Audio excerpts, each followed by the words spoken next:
Hello, welcome back to my channel. My name is Leah.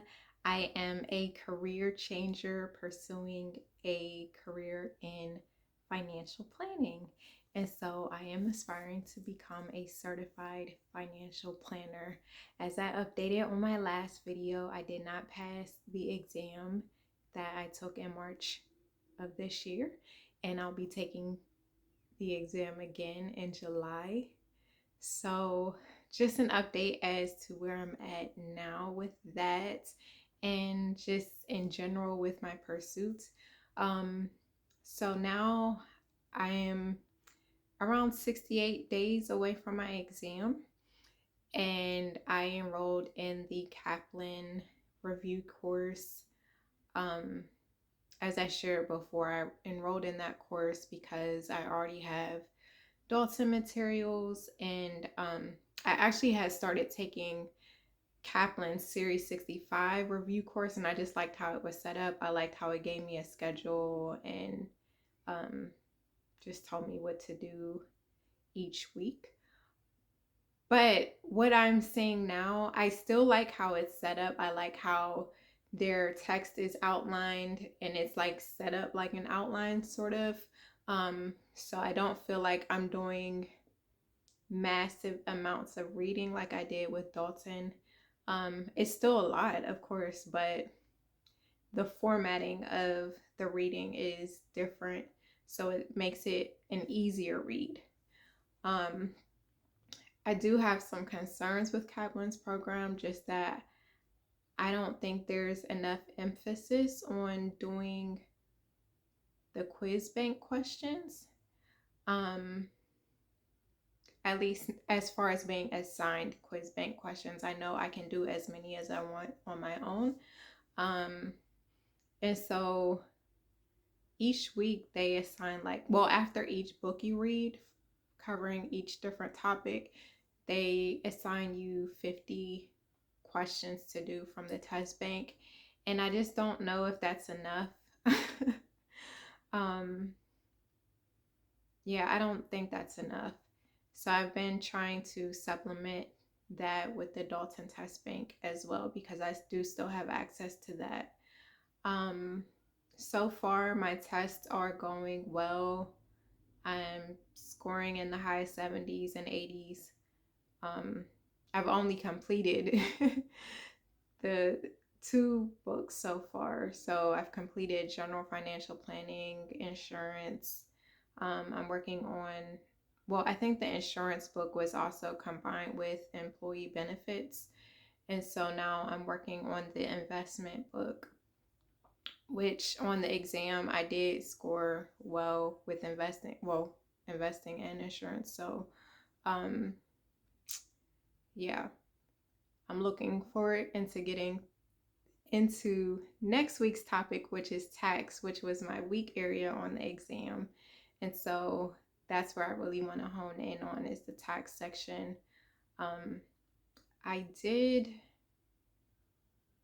I took like a notebook, and I knew one of the areas that I could not remember well was with the charitable deductions. So Dalton has a really good chart in their book regarding that. And so I just kind of copied that down, and I told myself I'm gonna write that out every day until like it's just natural for me. And I think I'll do that with other things that I know that I just couldn't remember well enough. Another big thing that I did was got a mentor through the CFP board. Now, the CFP board recommends that if you are taking the exam, that you do get a mentor. And the last time I kind of like disregarded it, like, I don't need a mentor, I can study on my own. But I'm so glad I signed up for a mentor through the CFP board, because she was able to really give me more concrete tips. So for example, I was telling her like there were certain things that I just had trouble remembering. and she told me how to do a dump sheet and just recommended that I practice doing a dump sheet. Um, and then, she gave me her recommendation on the review program that I should take. She did suggest Zon. I'm having some scheduling conflicts with Zon, so I'm just still trying to make it work. I may just end up signing up for their virtual class and just getting what I can get. I'm not available for the full 4 days, and they do not offer replays. Um, However, I'm probably just going to sign up and get as much out of it as I can. I feel like something is better than nothing. And with that being an additional resource instead of being my sole resource, I think that's okay. She did also recommend that I get the Zon audio cards or audio flashcards. So I'm definitely going to do that as well and just let that play while I'm working or while I'm doing other things. What else? I don't know. She was a wealth of information, and I'm very, very glad that I signed up for a mentor.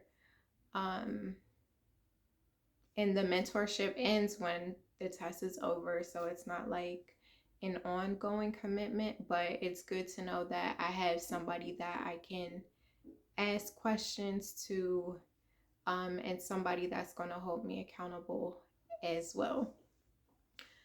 What else? I think that is it for my test preparation. I've been studying in the mornings because that's my best time of day.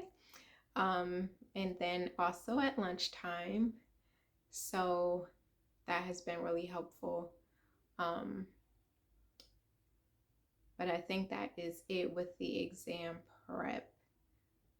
I do find, and I don't know if this is a good thing or a bad thing, but I think Kaplan is a little bit easier than I would like it to be. It's like two extremes with Kaplan and Dalton. Like, I don't think Kaplan's like super easy. Maybe it's realistic with the test questions, but I felt like Dalton was a bit more challenging. And I think I just want something in the middle between the two. But at the end of the day, I know it's like all about how much I understand and how much effort I'm putting in. So I'm just going to do my best to keep pushing along. Another thing that I am doing is if I'm getting questions wrong, I started making a Google Sheet. And I saw that recommendation from somebody here on YouTube. I don't remember the person's name. I feel like there was like Apple in the person's name. It was a gentleman. And if I can find him, I'll put a link to his page below. But he recommended putting a Google Sheet together on topics that you were struggling with. And as you got more understanding and were able to get through those type of questions, then take it off the Google Sheet. And so I think at first he started with a bunch of pages, and then by the end it was like only a few pages of stuff that he wasn't really confident in. So I am trying that as well. I've just been copying down the questions that I didn't get right, along with the explanations to my Google Sheet. And so as I start mastering those areas, then I'll just take them off so that I know where I need to keep my focus. Outside of that, I'm still getting hours through my internship. So I think I shared previously that my internship is in a whole nother state than I live in, really a whole nother time zone. So I was able to travel to the office where they're located for the first time. And it was my first time being in that state as well. And so that was a great, great opportunity for me to actually meet them in person for the first time and learn more about their firm and about the goals and mission and what they're trying to accomplish, and then also get some advice on my development as a financial planner and things that I can be doing now, things that I should focus on in the future. And so that was really, really beneficial for me. And I'm still getting hours with them every week, still sitting in on meetings, still doing other tasks outside of meetings. So I would say I'm averaging between 10 to 20 hours per week with them.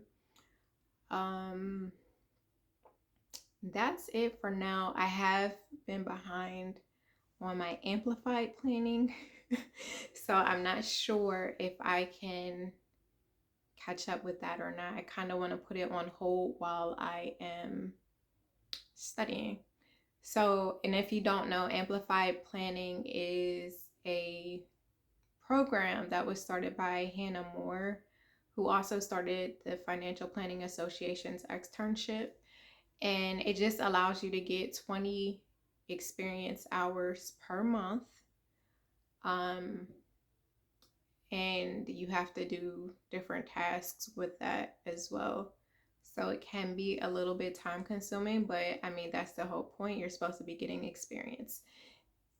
I just don't have the time to do it right now.